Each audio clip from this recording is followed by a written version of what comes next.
Good afternoon, everyone. I'm Jill Sanborn. I'm the special agent in charge of the Minneapolis division of the FBI. I'm joined today by United States Attorney Chris Myers from the District of North Dakota and Chief Scott Johnson from the Grand Rapids Police Department. Today's announcement is a little bit different than announcements we normally do, in that this is still a very, very active and ongoing investigation. So we'll be fairly limited in what we can say today, but we wanted to share what we believe is a very significant milestone in our case with you, as well as seek the assistance of the public in this investigation. Before I get started in why you all came here, I would be remiss if I didn't say thank you to some folks. I want to thank my folks, as well as our state and local partners, our federal prosecutor, all those that helped us in this case, multiple individuals inside the FBI across different divisions, our FBI laboratory, and our art crimes team back at headquarters. Their dedication and persistence with my folks here in Minneapolis helped us achieve this significant milestone today. So now why we're here. We're here today to share with you the recovery of one of the most significant and cherished pieces of movie memorabilia in American history. Dorothy's ruby slippers from the 1939 movie The Wizard of Oz. Those slippers were later stolen in 2005 in Grand Rapids, Minnesota. So a little bit about the slippers. There were multiple pairs of slippers used in the filming of this movie. However, only 4 today are known to exist. One, arguably probably one of the most cherished exhibits in the Smithsonian. A second pair was purchased by some Hollywood actors and later donated to the Academy of Arts and Sciences. A third pair is in the possession of a private party, not on public display. And then the fourth pair is the pair that we're here today to discuss. That pair was owned by a collector who donated it to the Judy Garland Museum in Grand Rapids, and they were stolen from that museum overnight, August 27th, 28th of 2005, never to be seen publicly until today. Last summer, working very collaborative with our local partners in Grand Rapids, we received a new tip and some information that we diligently pursued. Lots of interviews, several searches, only to later lead this summer to the recovery of these slippers. This is a significant milestone, and we wanted to share that today. While we've gathered lots of information on this case, we believe there's lots more to give. There's always intelligence that can be gleaned from the actual theft to the motive and helping us piece that puzzle together. Our hope today is that folks that are watching this, if you know something about the theft, something about where these slippers have been the last 13 years, that you come forward and you share that with us. In reading some of the lead up to this in the newspapers today, one of the lines really struck me and has stuck with me throughout the day. And that was, not only were these slippers stolen, but the memories of a lot of Americans were stolen back in 2005. And we hope today that we give those memories back. Without any further ado, I'd like to introduce the United States Attorney, Chris Myers. Thank you. Again, my name is Chris Myers. I'm the U.S. Attorney for the District of North Dakota. The Department of Justice has asked our office to handle this particular investigation and work with the FBI. We have a team working this office out of our Fargo office. And when we started this investigation, there were 2 goals. One was the recovery of the slippers, and 2 was to find those responsible for the theft and hold them accountable for this particular scheme. And today we've reached that first goal, the recovery. And it's a great day.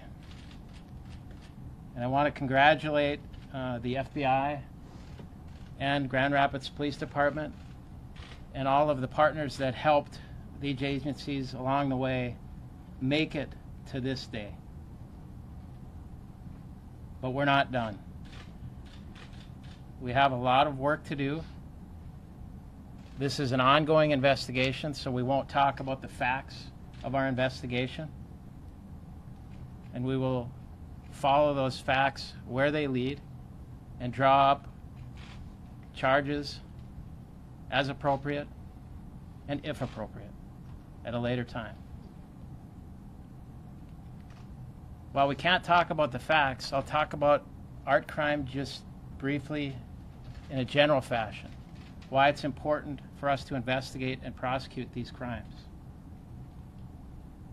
There's a certain romance in these types of schemes, sometimes sophistication, but at the end of the day, it's a theft. And this type of theft could be described as rampant. There's about 8,000 items of art or cultural property on the FBI's national list. These types of offenses not only deprive the owner of the property, but all of us. This type of cultural property is important to us as a society. It reflects our culture. It holds our memories. It reflects our values. And that's why you're all here today, focused on what's behind the curtain. And why you hope that I stop talking. But I also want to urge the public for their assistance in helping our investigation move forward. As the SAC noted earlier, there's information out there that could help this investigation move forward.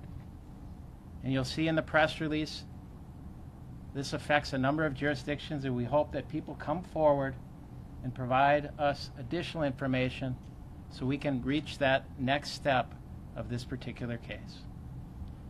With that, I'll introduce Chief Johnson.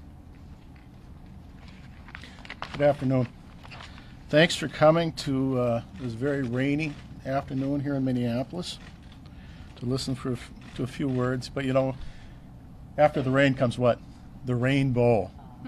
And someplace over the rainbow, we might have the ruby red slippers. 13 years ago, the ruby red slippers were stolen in the middle of the night from a museum in the south end of Grand Rapids. Our police department followed up on each and every lead that we received over the years. Everything from they are nailed to a wall in a roadside diner in Missouri to they're at the Smithsonian Museum in Washington, D.C. Yeah, we know that. That's another bear. To I was with my boyfriend when he threw them into a water-filled iron ore pit. That narrows it down. We've got a lot of iron ore pits up in northern Minnesota. Part of the problem is that in addition to multiple pairs used in the film, there are a great many reproductions out there. Several months ago, our police department received some information that appeared to have more credibility. This investigation took us outside the state of Minnesota. Now, municipal police departments do not have jurisdiction outside the state of Minnesota, nor are there many in Minnesota that have the resources to perform an investigation outside the state.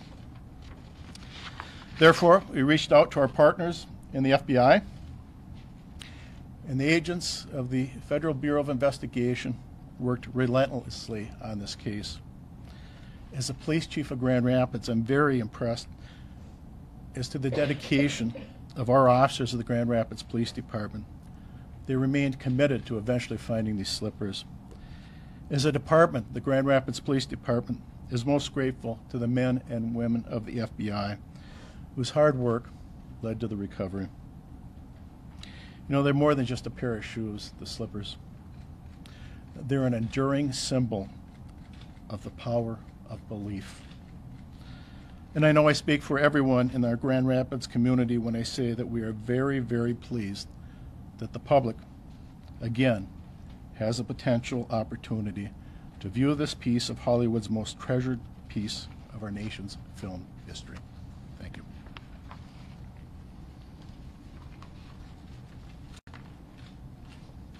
Now, Under the Rainbow.